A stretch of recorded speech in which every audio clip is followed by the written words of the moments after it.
तुमच्या फोनमध्ये कॅमेरा आहे, तुमचं लोकेशन ट्रॅक होतंय, तुम्ही काय विकत घेता, काय वाचता, काय बघता, कुणाला ना कुणाला माहिती आहे. काय झालं हे ऐकून धक्का बसला? पण एका माणसाने हे 75 वर्षापूर्वीच सांगितलं होतं. त्याचं नाव होतं जॉर्ज ऑरवेल आणि त्याने लिहिलेल्या 3 पुस्तकांनी जग कायमच बदलून गेलं. आज मी तुम्हाला सांगणार आहे त्या 3 पुस्तकांची कहाणी, त्या एका माणसाची कहाणी जो स्वतः एक चालता बोलता विरोधाभास होता. हा व्हिडिओ शेवटपर्यंत पहा, कारण ही 3 पुस्तके तुम्हाला जग वेगळ्या नजरेने बघायला शिकवेल. नमस्कार, मी हेमंत हडो तुम्हा सर्वांचं मनापासून स्वागत करतो आजच्या भागात, ज्याचं नाव आहे पुस्तकालय प्रेझेंट्स पुस्तकांची सहल. जॉर्ज ऑरवेल, बघा हे नाव खरं नव्हतं. खरं नाव एरिक आर्थर ब्लेअर. जन्म 25 जून 1903, मोतीहारी, बिहार, भारत. हो, भारतातच. त्याचे वडील ब्रिटिश भारतात सरकारी अधिकारी होते. 1 वर्षांचा असतानाच आईने त्याला इंग्लंडला नेलं.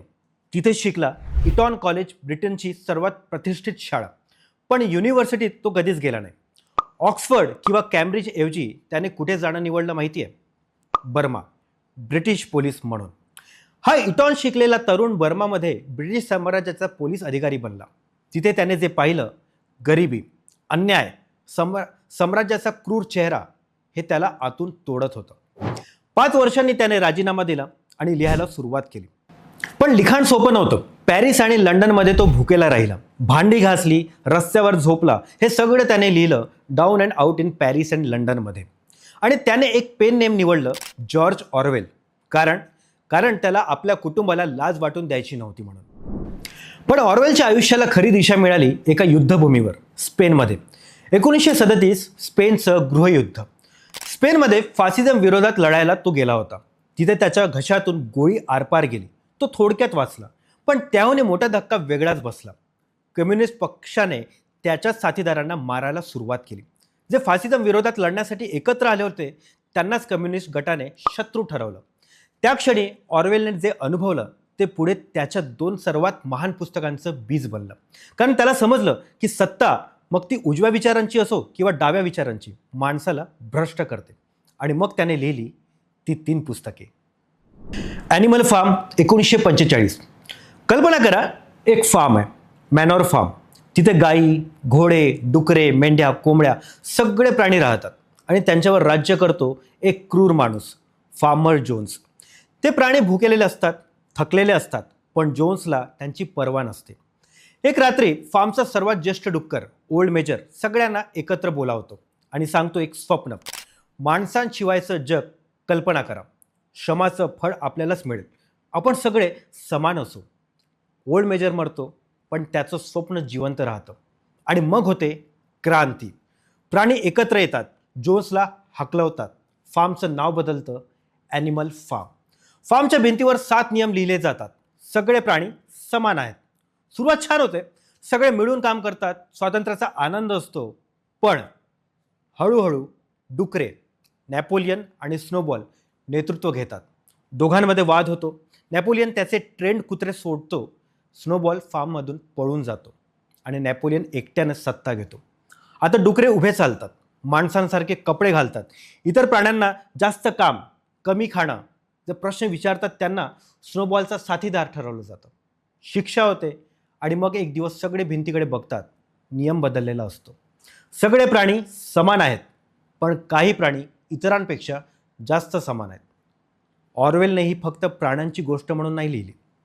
ओल्ड मेजर म्हणजे कार्ल मार्क्स, क्रांतीचा विचार देणारा. नॅपोलियन म्हणजे जोसेफ स्टॅलिन, सत्ता बळकावणारा हुकुमशहा. स्नोबॉल म्हणजे लिओन ट्रॉट्स्की, हाकललेला प्रतिस्पर्धी. स्क्वेलर, प्रचारक डुक्कर, सोव्हिएत प्रोपॅगंडा मशीन बॉक्सर. मेहनती घोडा म्हणजे सामान्य कामगार, जो शेवटी फसतो. ऑरवेलने रशियन रिव्हॉल्यूशन आणि स्टॅलिनच्या हुकुमशाहीची कहाणी एका सोप्या प्राण्यांच्या गोष्टीत सांगितली. इतक्या पॉवरफुली की तेव्हाच्या ब्रिटिश पब्लिशर्सनी ती छापायला नकार दिला. कारण सोव्हिएत युनियन त्यावेळी ब्रिटनचा मित्र होता. अखेर 17 ऑगस्ट 1945ला ते प्रकाशित झालं आणि जग पूर्णपणे बदललं. मित्रांनो, ॲनिमल फार्म आपल्याला एक प्रश्न विचारतं. क्रांती होते तेव्हा नेते बदलतात, पण व्यवस्था बदलते का? किंवा नव्या चेहऱ्यांची तीच जुनी खेळी चालू राहते? हा एक मोठा प्रश्न आहे. दुसरं पुस्तक 1984. 1949ला लिहिलं. ॲनिमल फार्म वाचल्यावर ऑर्वेलला एक प्रश्न सतावत होता. जर सत्ता पूर्णपणे बेलगाम झाली तर काय होईल? त्याने ट्युबरक्लॉसिसशी झुंजत स्कॉटलंडच्या एका दुर्गम बेटावर राहून हे पुस्तक लिहिलं. आयुष्याच्या शेवटच्या काळात जणू तो जाणत होता की हे लिहायला वेळ कमी आहे. पुस्तक प्रकाशित झाल्यावर अवघ्या 7 महिन्यात तो गेला. वय होतं फक्त 46. पण आधी त्याची कहाणी ऐका.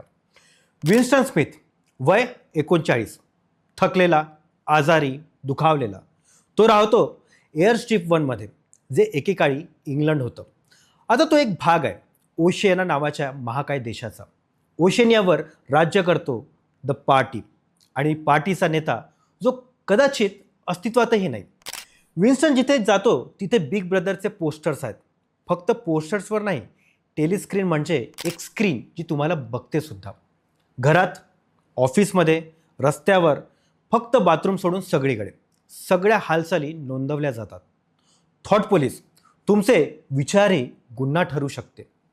विन्स्टन काम करतो मिनिस्ट्री ऑफ ट्रूथमध्ये. त्याचं काम इतिहास बदलणं. पार्टी जे म्हणेल ते सत्य.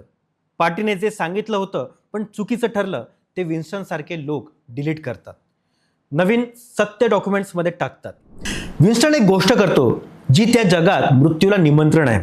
तो एक डायरी लिहायला सुरुवात करतो. स्वतःचे खरे विचार, खऱ्या भावना. त्याला भेटते जुलिया, एक तरुण स्त्री जी पार्टी विरोधात आहे पण वेगळ्या कारणाने. ती म्हणते की मला पार्टी उलथवायची नाही आहे, मला फक्त माझ्या मनाप्रमाणे जगायचं आहे. ते दोघे प्रेमात पडतात, पण हे प्रेम थॉट क्राईम आहे, गुन्हा आहे. विन्स्टनला वाटतं ओब्रॅन नावाचा इनर पार्टी अधिकारी पार्टी विरोधी ब्रदरहूडचा सदस्य आहे. तो त्याच्याकडे जातो, सांगतो मला पार्टी उलथवायची आहे. ओब्रॅन त्याला एक पुस्तक देतो, ब्रदरहूडचं मॅनिफेस्टो. पण ओब्रॅन खोटा होता, तो पार्टीचा स्पाय होता. विन्स्टन आणि जुलियाला अटक होते. मिनिस्ट्री ऑफ लव्ह, जिथे लव्ह नाही, फक्त टॉर्चर आहे. ओब्रॅन विन्स्टनला सांगतो की आम्हाला तुमच्याकडून माहिती नको, आम्हाला तुमचे विचार बदलायचे आहेत. प्रत्येकाला एक सर्वात मोठी भीती असते. विन्स्टनला उंदराची. ओब्रॅन उंदरांनी भरलेला पिंजरा विन्स्टनच्या चेहऱ्यावर लावायला सांगतो. विन्स्टन ओरडतो, जुलियाला करा, मला नको, जुलियाला. आणि त्या एका क्षणात सगळं संपतं. ऑर्वेलने हॅपी एंडिंग दिली नाही, कारण त्याला रोमॅन्टिक नव्हतं लिहायचं, त्याला सत्य लिहायचं होतं. आणि सत्य हे होतं, जेव्हा सत्ता इतकी संपूर्ण होते की ती तुमचे विचारच बदलते, तेव्हा कुठलीही क्रांती शक्य नाही. तर मित्रांनो, 1984 आज काय रेलेव्हंट आहे? टेलिस्क्रीन म्हणजे CCTV cameras, smartphones thought police, social media monitoring, newspeak, political doublespeak, memory hole, deleted tweets, edited history, big brother, mass surveillance programs. ऑर्वेलने हे 1949मध्ये लिहिलं आहे. आपण आज 2026मध्ये त्याचे चॅप्टर आपण जगतो आहोत. तिसरं पुस्तक होमेज टू कॅटॅलोनिया, 1938. ॲनिमल फार्म आणि 1984च्या मागे एक प्रश्न होता, ऑर्वेलला हे सगळं कसं कळलं? उत्तर आहे होमेज टू कॅटॅलोनियामध्ये. हे पुस्तक फिक्शन नाही आहे, हा ऑर्वेलचा स्वतःचा अनुभव आहे युद्धभूमीवरचा. 1936 स्पेनमध्ये गृहयुद्ध सुरू होता. एकीकडे फ्रँकोचे नॅशनलिस्ट फासिस्टसोबत आणि दुसरीकडे रिपब्लिकन्स, सोशलिस्ट, कम्युनिस्ट, अनार्चिस्ट एकत्र. ऑर्वेल बार्सेलोनाला पोहोचला आणि त्याने रिपब्लिकन बाजूने लढायला जाणं निवडलं. तो एक रायटर होता, पत्रकार होता, पण तो ट्रेंचेसमध्ये गेला. बर्फाळ थंडीत उघड्यावर झोपला, उंदरांसोबत राहिला, भुकेलेला राहिला. आणि मग मे 1937 एक स्नायपरची गोळी त्याच्या घशातून आरपार गेली, कॅरोटिड आर्टरीपासून काही मिलीमीटर्स दूर. तो जगला चमत्काराने.